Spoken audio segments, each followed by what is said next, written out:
So, the blueprint conversations is something I've been wanting to do for a while. I had a coach that was very impactful in my life starting my middle school years. And when I came up with this philosophy, the blueprint, it's really something that a coach named Jim Sheely kind of shared with me. So once I got into coaching, it's just something that I decided to incorporate in how I coach.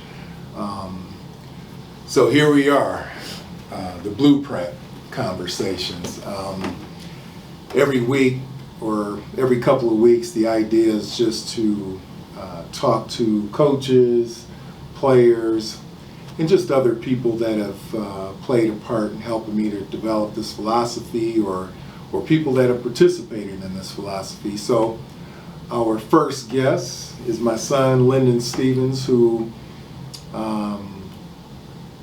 I'm super proud of, and most people think I'm super proud of because of his accomplishments in the athletic world, but hopefully as we talk, you'll find out it's because of many other accomplishments. But Linden, welcome.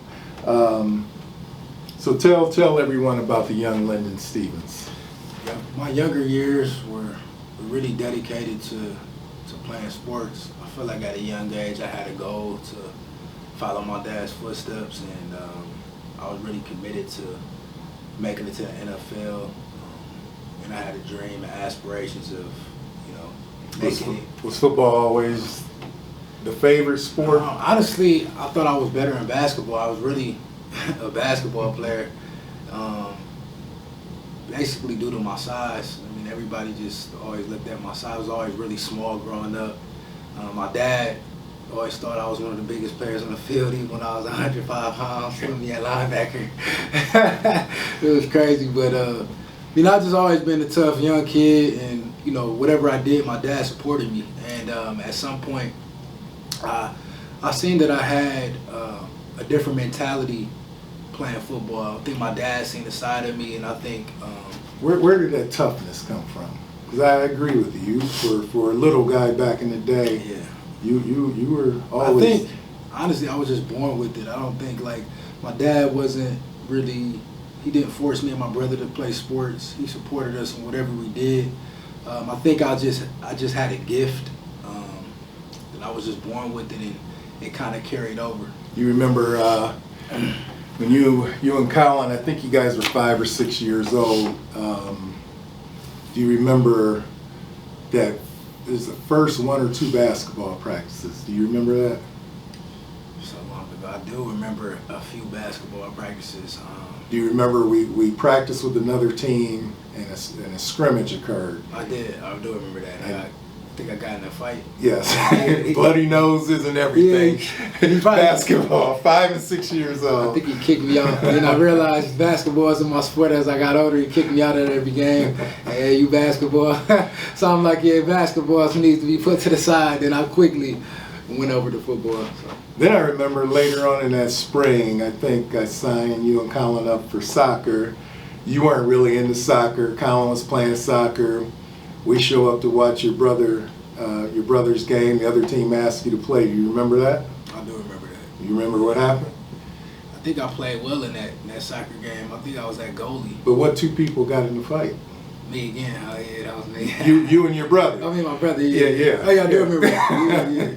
So a little common theme here. Right.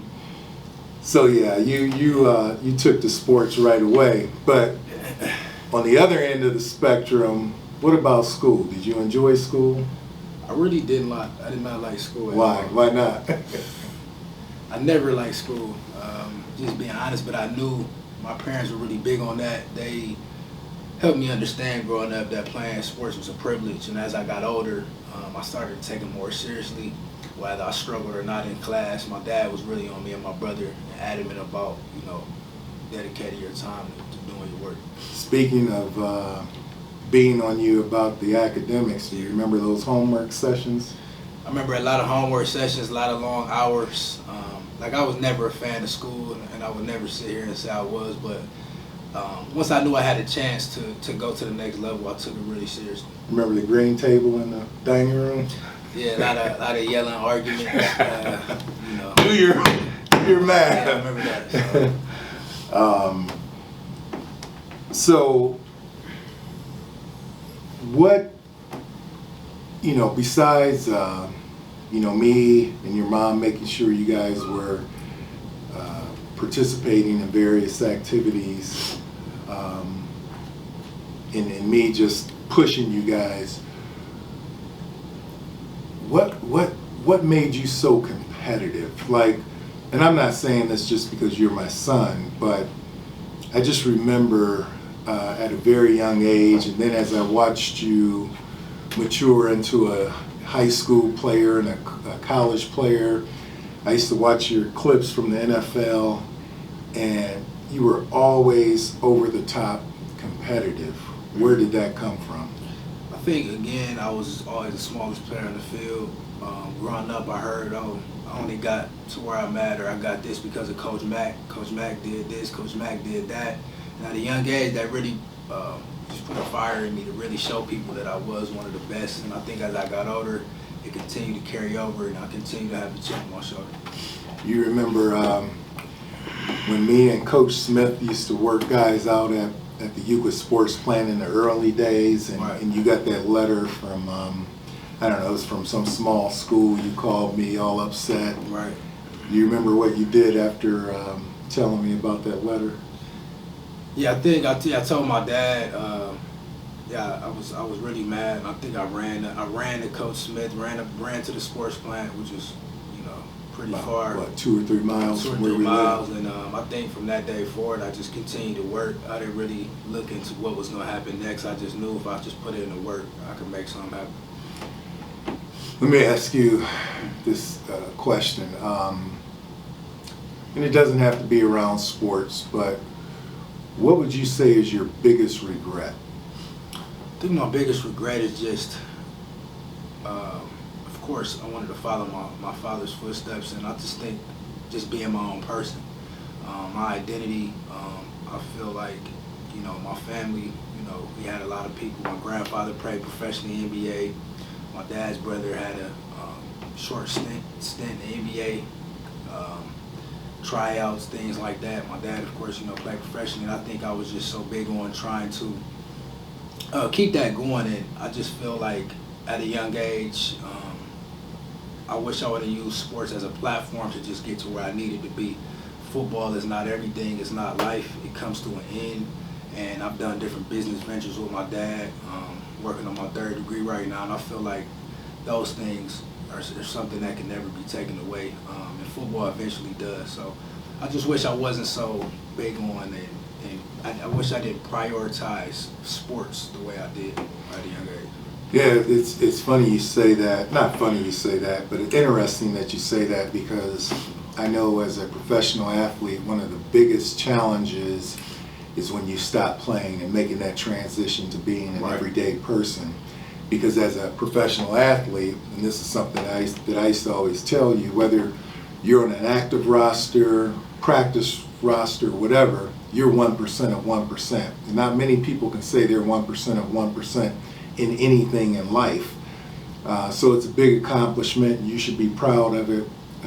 But I'll disagree with you a little bit in that, one of the things that I'm super proud of when I look at your maturation as a player or as a person since you stopped playing is your ability to connect with young people and your nephews. A lot of young people look up to you, and a lot of times it's not about your words, but it's just about what people see in you. So you're still going through that process, and you're young in life unlike myself, so you still got a long ways to go, but I see some big things. What would you say is your favorite memory from youth sports, high school sports, when you played collegiately at the University of Cincinnati, and when you were in the NFL? I think the youth sports, I just think my first time touching the ball, my mom didn't really want me to play initially because I was so small. and I just think instantly, man, I fell in love with it. Tackle. I was one of the best players easily. I was the smallest guy, and I think the first day I fell in love with it. I think that was just the day that, you know, that brought me a lot of peace, and I enjoyed the game. Then, you know, as I got older, I went to Notre Dame Cathedral Lafayette High School. Then I think one of the best transitions for me was I was able to go to Euclid High School and play under my dad, and I think that was huge for me because it helped me just continue to work hard, and it set a new standard for myself, and just playing under my father, it helped me get to the next level. And, you know, I went to University of Cincinnati. Well, I went to Fort Union after that, and that really just helped me become disciplined. It was in Virginia, in the middle of nowhere, in the country, and we didn't have any phones. You know, a lot of time was just dedicated to, you know, getting your grades up, getting to the next level. And I think that was a huge process for me. Then, you know, I was able to go to University of Cincinnati, and I think the biggest thing for me was just my dad seeing me play at the Division I level, because there were so many sacrifices and so many trials and tribulations that I had to go through to get there. And I think that was, you know, just a fun thing to see from my dad. And I think one of the best things for me in the NFL that I was really proud of, and I wasn't, you know, an all-pro or one of the best players on a lot of teams, but I think one of the biggest things for me was my dad watching me play when I played against the Bengals. And I really wasn't happy with the way how I played, but I think just ultimately I'm satisfied in my career, just the fact that I was able to play and make a 53-man roster, and my dad was watching me from the stands. I think that was the ultimate goal for me. You know, when you were playing professionally, you know, every time I saw you play in person was huge for me. Then there were a couple games where I couldn't make it, and I would watch on TV, and I would record it and just watch it back over and over and over, because I'm like, wow, that's my son out there. But I would say my favorite memory, and I'm sure you remember this, but you remember the young lady that came to your game in Miami. She had some form of cancer. Oh yeah, I believe it was brain cancer. Yeah. And it was one of her biggest thrills. She was a Miami Dolphin fan, and you were active on the roster at that time, and she got a chance to meet you. And I remember you gave her your jersey, I believe, after the game, and it just lit her up and her family. For me, that was what it was all about, because, you know, one thing I remember when I first started coaching you and your brother, you guys would get mad sometimes after practice, because I would always have to drop kids off at home. And I think it was Colin said, "Dad, why do we always have to take so-and-so home?" And I said, well, you know, you guys are going to have to learn how to share your dad. There's a bigger purpose behind this. And, you know, you guys were young kids and didn't fully understand at the time. And then, you know, I see you doing the same thing in a different sense, in a greater sense, impacting that young lady. So another question I have, so, you know, you talked about going to Fort Union, which was a prep school or post-grad school, military academy. You went there from August until the end of November in 2013. You grew 2.5 inches, put on 15 pounds, ended up earning a scholarship to University of Cincinnati, and there were some other offers on the table. But what would you say prior to that was the thing that helped you to overcome your lack of size? You know, because there were schools when you were at Euclid that said, oh yeah, he's a great athlete, he's fast, he's quick, but at 160 pounds your senior year, you just weren't what many people thought a Division I athlete. What helped you to overcome that, or how did you just put the naysayers aside and just push forward and make it happen? I think first and foremost, I kept God first. I was really confident in myself. Then at the time, the only person I really needed in my ear was my dad to let me know that as long as I do A, B, C, D, I'll be okay. And I think I outworked everybody, and me and my dad did a lot of work behind closed doors that nobody's seen, running on the track, running hills at night, running in the snow. And I think eventually it just paid off. You know, I think God seen my work, and He seen everything that I was committed to doing, and I think you know, everything comes to light eventually. So I think that was something I dedicated a lot of my time to, just to work behind the scenes, behind closed doors. I wasn't doing anything for show. So I think that's what helped me, you know, get ahead of a lot of people. One thing, Linden, I remember, or one thing I believe, you know, I've coached a lot of young athletes. I've been around a lot of successful people in my life. And I'm a firm believer that some people fear failing. Yeah. But I also believe some people fear success, because to be successful, you got to be different to be truly be successful. Right. Have you ever feared success or feared failing?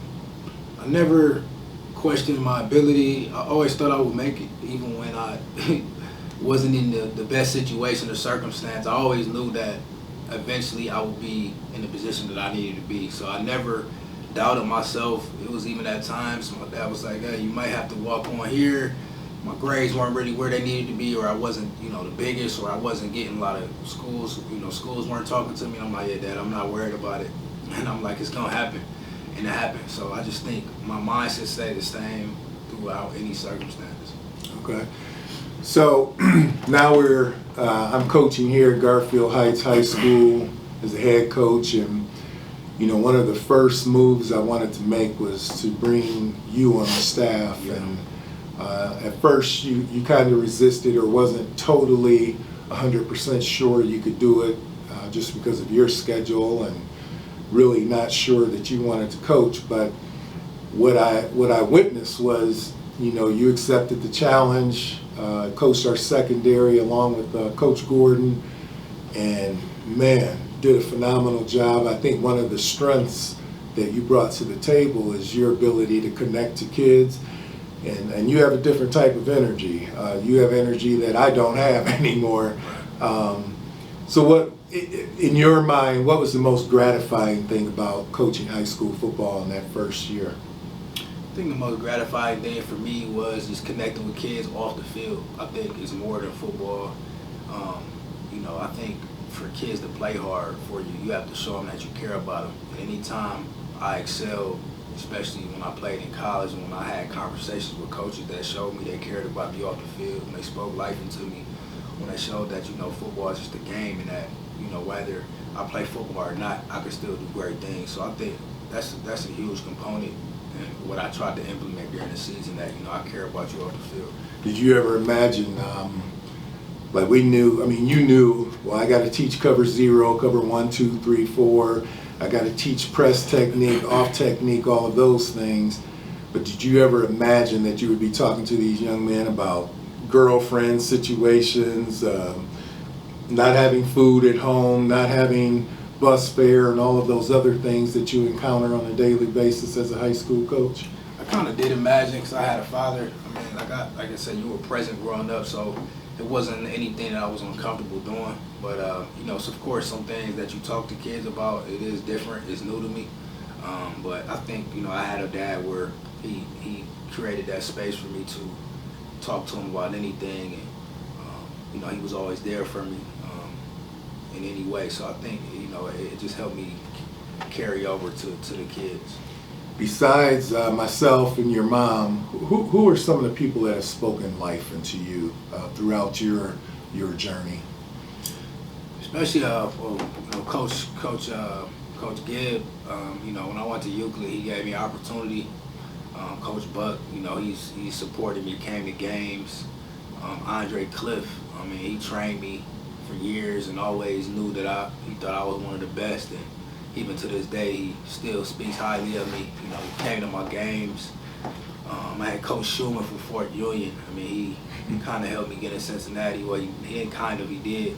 I had Coach Marshall from Fort Union. He was one of my favorite coaches. He helped me tremendously. Then, of course, my dad and my mom, just the quality they instilled in me.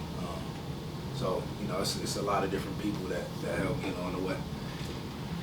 Before I ask this last question, what are some things you want to ask me or bring to light to those that might watch this recording?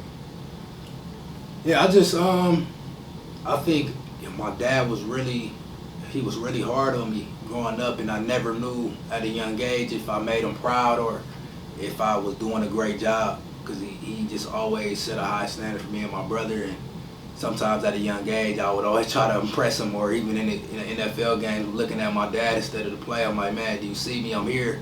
And sometimes only thing I wanted to hear was like, man, you're doing a good job, son. I didn't even care about the game because I just felt like my dad made a lot of sacrifices for me to get to where I needed to be. So I think the most fulfilling thing for me growing up at a young age was just me hearing my dad like, hey, I'm proud of you. Some days I didn't want to hear about the game. I didn't want to hear about how I played. It was just all about, hey, Dad, I made it, you know. So I think, yeah, I think just hearing if my dad was proud of me, like, even at the age I'm at now, because, you're still taking steps in business and just anything you do, it's always room for improvement in all areas of life. So I think that was just, Yeah, I think, as I think back to your journey, if I could do one thing differently, I would probably be a little more expressive to you in that I was always proud, but I didn't always say it because I just believed in keeping high expectations on you. And even though you're a grown man and 30 years old now, I mean, as you know, it hasn't changed. I still keep that standard on you. But, the one thing that, as a father, I'm proud of all the athletic accomplishments. But man, I remember going into your senior year, or maybe it was your senior year, I remember a school counselor, telling me and your mother while you were sitting there that you weren't college material.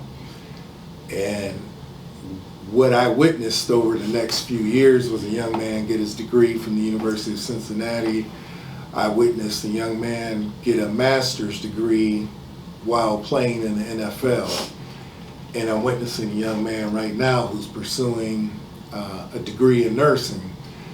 So I'm over the top proud, but it's also what I expected, because as you know, your mom is super accomplished, and I've done some good things in life, but just know you're a big part of what the blueprint is all about. And to the audience, the blueprint is based on 3 pillars: academic excellence, being socially responsible, and giving athletic effort. And I've always believed when coaching, if you can get young people to buy into those 3 things, they'll be on a pathway to success. So I've been able to realize it with my own 2 sons. I've been able to realize it with hundreds of young men that I've coached over the years, and but just know that, man, I'm over the top proud. My last question to you, and we'll wrap it up. What does the future hold for Linden Stephens? Really, just the future holds for me is just, helping kids or athletes, NFL guys, or anybody that watches this at all. It's just, use football as a platform to get to where you really need to be. Football is not who you are. There's more to life. Your identity is not football. It's not a sport. It's just something that's a part of you. And I think as I got older, I realized, man, this is just a small component of my life, and the next step and the next venture that I continue to get in, that's really, what I'm looking forward to. It's just getting started for me. That was an accomplishment that I'll be forever grateful for. Sports set me up in a lot of different ways, and I think that the next step for me is just continue to thrive in anything I do. I think that's one of the things that I'm really looking forward to, and that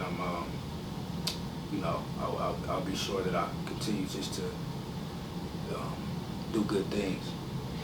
Well, I appreciate your honesty, and just want to give a shout out to Craig Evans, who's producing this segment and will be producing all of the segments moving forward. We're going to try to do this every couple of weeks and just bring some insight and kind of show you what goes on behind the scenes, especially here within the Garfield Heights football program, and just talk about how people go through that journey of trying to attain success. And hopefully you learn something from it. Hopefully you get something from it. Hopefully you're inspired from this.